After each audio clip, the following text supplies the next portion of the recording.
Binuksan ng National Museum of the Philippines, Iloilo, ang dalawang art gallery. Tampok ang mga exhibit na magsusulong ng mas malalim na pag-unawa at pagpapahalaga sa lokal na archaeological heritage at kasaysayan ng isla ng Panay. Ang detalye sa balitang pambansa ni Lizelle Lamasan, eheda ng PIA Iloilo.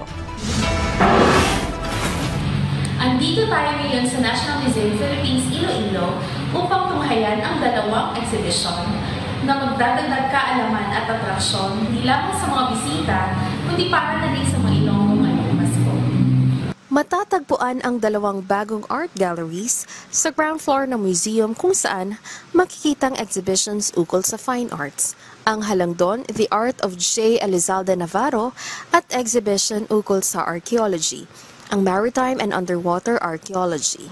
Tampok naman sa Maritime and Underwater Archaeology exhibition ang mga artifacts na kuha sa iba't ibang archaeological sites sa Western Visayas, mula sa mga fieldwork na isinagawa ng National Museum simula 1960s hanggang nitong taon, kung saan may nakuha na archaeological finds sa bayan ng Leon, Iloilo.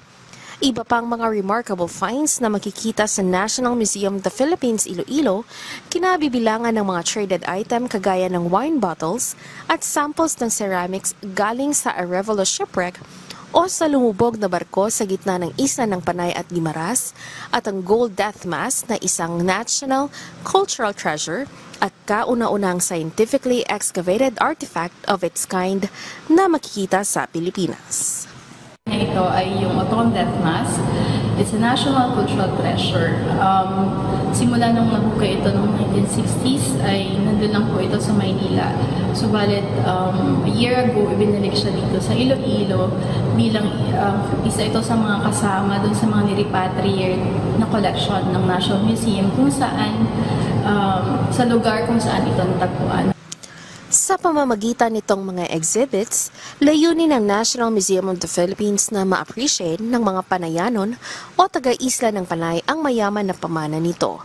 Sa ngayon, extended ang museum hours hanggang alas 8 ng gabi hanggang December 22, kung kaya ang publiko na dumadayo sa katabing Iloilo Provincial Capital upang saksiyan at i-enjoy ang makulay at magandang Christmas lights at decors sa Christmas Village sa Makabagong Pilipinas sa Capitol Grounds ay nabibigyan din ng pagkakataon na ma-explore ang mga galleries.